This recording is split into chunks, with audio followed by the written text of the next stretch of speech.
to another stream. Today I'm doing Breckenridge. First thing about Breckenridge. Most people will start on Peak 8, so I'll start there. There are two main lifts going out of Peak 8, the Colorado Superchair and the Rocky Mountain Superchair. The Colorado Superchair is a 6-person lift. The Rocky Mountain Superchair is a 4-person lift. 5 Superchair is also a 4-person lift, and Rips Ride is 2. I'm going to start with 5 Superchair. 5 Superchair services some greens and the train park. The Colorado Superchair and Rocky Mountain Superchair don't service any greens. Rips Ride is the beginner area. Under the Colorado Superchair, there's a lot of mogul blacks. Crescendo is basically the same thing as Sweener and Springmeyer. The Rocky Mountain Superchair services the same terrain as Colorado, but less. Duke's Run is a wide cruiser, but it's steep at the top. North Star is the same thing, but not steep at the top. Columbine and Pathfinder are very flat.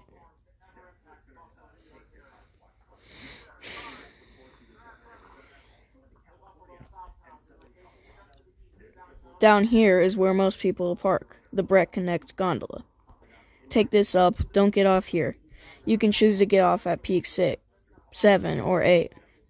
Now I'm going to do Peak 7. Peak 7 has 2 lifts, the Independence Superchair and the Freedom Superchair. Independence is 6, Freedom is 4. Pioneer is the main run in this area. It gets crowded. Swan City and Fort Mary B aren't as crowded. Peak 6 Parkway is flat. Wire Patch, Lincoln Meadows, Angels Rest, Monte Cristo, all the runs over here are really easy blues. At Keystone, they would be greens. The Zendo chair is a slow 4-person lift to get to the Kenso Superchair. Lost Horizon is flat and boring. No point in lapping it. Wanderlust is a flat catwalk that's single track to get over here. Ore Bucket is a nice graded run, same as whatever this is. The Kenso Superchair gets a long line, most of the time. Bliss is a steep blue with moguls. Deja Vu is groomed, Euphoria isn't, and it's very thin with moguls. Reverie is a groomed run with groomed run. Barn Bruiser is flat. Pat's Wonderland gets pretty steep at the bottom. Intuition is a wide open bowl. Breathless is a chute. The Beyond Bowl is easier than the Serenity Bowl. This is a hike to train. The Serenity Bowl shouldn't really be extreme because it's not that steep and it's not chutes. Not that steep not as steep as Six Senses. Six Senses has cliffs and chutes. These are truly extreme. South Calor faces south, so it's not as good as the Six Senses. The dunes are a wide open area that no one really goes to. So is Whiskey River. Peak 7 Bowl is access from the top of Imperial. All of these runs are chutes or powder fields. Whale's Tail is very popular. Now we have the Horseshoe Bowl right here. Cucumber Bowl is just a part of the Horseshoe Bowl, so is Contest Bowl. The middle runs are the longest runs. The side ones aren't. The Horseshoe Bowl is a little bit steeper than the Imperial Bowl. This is the North Bowl area over here. This area gets barely tracked. All of these runs are moguls, except for Pica. Pica's groomed. Up here, the Imperial Superchair. This is one of the most popular areas. Imperial Ridge is a double black that's groomed. It's very crowded with beginners.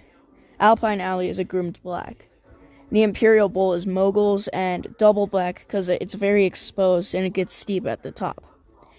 Easy Street and 9 Lives are the easiest lake chutes. They're wide open fields. Zoot Chute gets a little less thin. Wacky Chute is the hardest. Snowboard is a powder field. Down here is the 6 chair. Psychopath and all these runs are lightly graded with moguls. Now we're going to talk about the area over here, starting with E chair. All the Breckenridge. Frosty's Freeway is groomed. Tunnel's also groomed. Rendezvous is groomed. Southern Cross, Tiger, Goodbye Girl, and Mach 1 all faced south. Needle's Eye is one of the hardest runs at Breckenridge, even though it's an extreme run.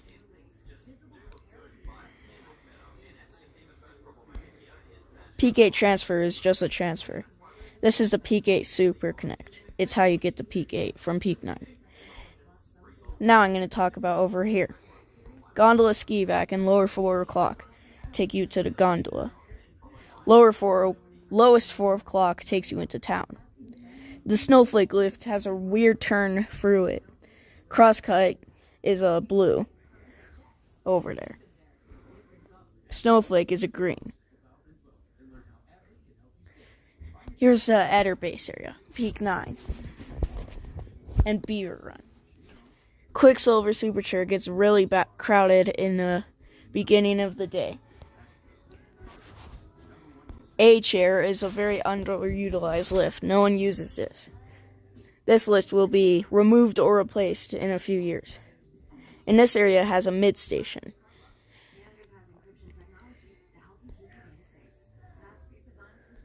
C chair will be upgraded into a high-speed 6-pack soon.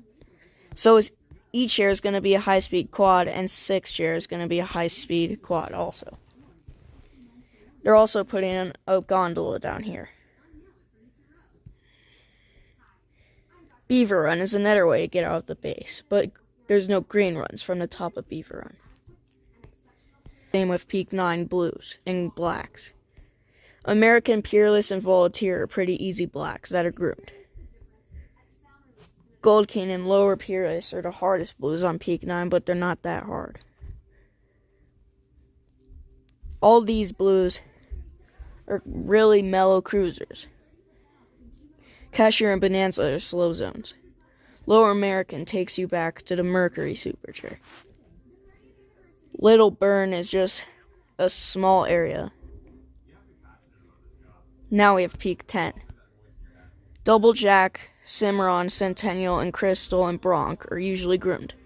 Flapjack is very flat. The Burn is a gladed run.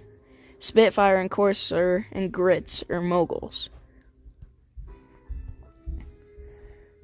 Over here is a double black area. All of these runs are glades or moguls. Up here at the ski patrol sign is a backcountry access point.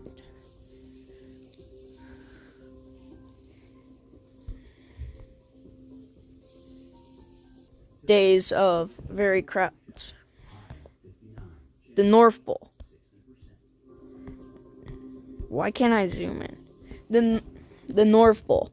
Barely anyone goes to this area. Instead, most people go to Imperial or Horseshoe. The 6 chair runs itself. The 6 chair gets busy, but the runs don't. The E chair. All these runs are barely skied. And Peak 10. Most people don't really go to Peak 10 that much. Here are some areas that kids or little childs would like to go to. Lost Cabin. Rips Ravine. All of these areas are little kids' areas with props scattered around. Dragon Tail. And Ripper's Forest. And Porcupine Alley.